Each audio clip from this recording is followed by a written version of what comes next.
So this 6'5" Clark Kent looking guy tells you, yeah, just go out there, man, and talk to girls. Go get laid in the real world. Yeah, it doesn't take a genius to realize that that's just not practical for a lot of guys. The fact is that 20% of men sleep with 80% of women. So what's left are a ton of guys that are sexless and depressed. It should have been me, not him! It's not fair! I get it, I was that guy for a while. I was a late bloomer. It took me a long time to get laid. Like, from the time that I wanted to get laid to the time that I actually did it was like probably 4 or 5 years. So what do you do when those sexual fantasies you have in your head aren't actually coming to fruition?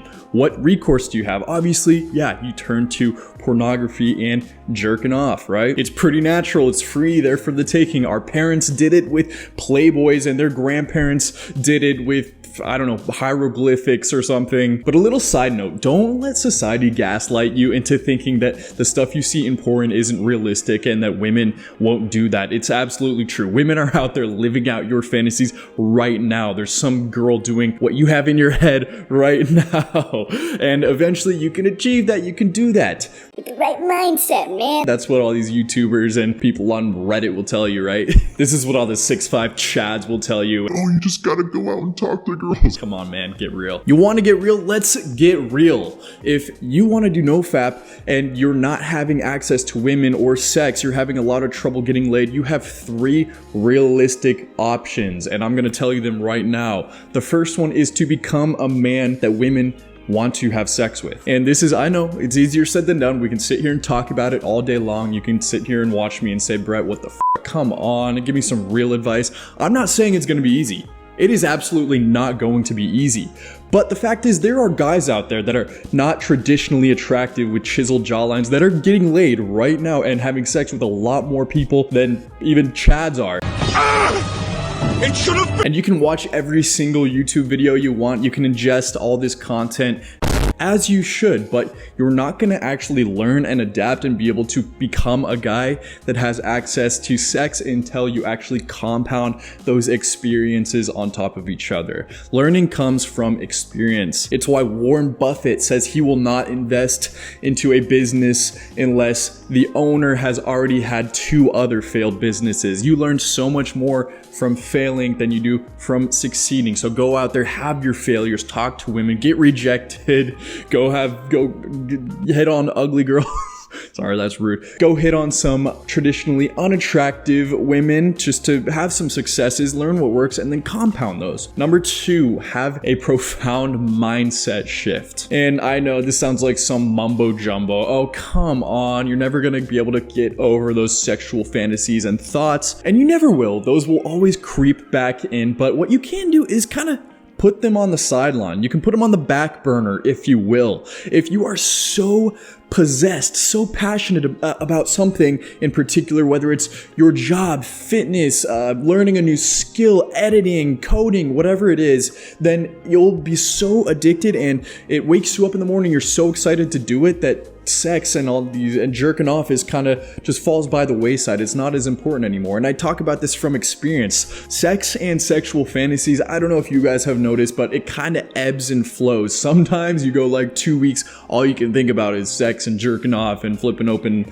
Pornhub. Good guy, I want milk. But sometimes it just kind of isn't really that important to you, and that's usually because your mindset has shifted into something else, whether it's working out, school, something stressful in your life. I don't know what it is, but it's natural. So my second option for you is to find something else or multiple things that are more interesting to you than sex and pornography and jerking off. I know it's hard, but it's possible. And something weird is life just kind of has a way of rewarding you for not obsessing over these negative things. I don't know, it's weird. Some supermodel probably slide in your DMs or something. And my third option and last one I'm gonna share with you is to jerk off, masturbate. But with one caveat, don't use porn. I know we're talking about NoFap. This is a NoFap video. Why are you talking and advising us to jerk off? That's because jerking off isn't the problem. Porn is the problem.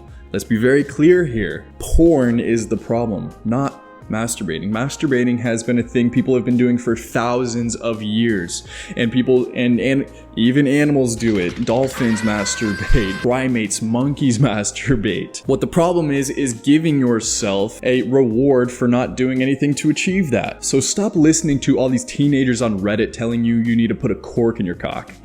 Cork in your cock, cork in your cock. It's like a song. The facts are that your testosterone levels plateau after 7 days of NoFap. So after 7 days, there's not really any scientific benefit. Semen retention is basically like the medical equivalent of flat earthers, okay? So stop listening to these freaking kids who have never worn a lab coat, never stepped inside a laboratory. Listen to the real medical professionals who will actually tell you there is some benefits of masturbation. So I don't want to hear any more of this stuff like, you have to stop ejaculating if you want to be successful. That's bullshit. Mike Tyson was banging the maids in his hotel room the night before fights. Elon Musk, richest man on earth, has like 20 kids, okay? He be fucking coming. He be exploding, if you know what I'm saying. You don't have to be a water balloon full of semen to be successful. So what I'm saying is, if you're gonna do NoFap, I recommend just doing it like once every 7 days to space out the testosterone rebuild. And if you're gonna do it the old-fashioned way, unassisted, pure mind power, baby. And this will actually be kind of like a form of meditation. If you can achieve an orgasm just through your mental thoughts and, you know, a little physical help, but no pornography, then that's actually going to help you in the long term have control over your thoughts, which is going to be super useful in every other aspect of life. Because if you can conquer this, then you can conquer the world. So that's it, guys. Hope you enjoyed the video, and until next time, peace. Cork in your cock, cork in your cock. Cork in your cock, cork in your cock.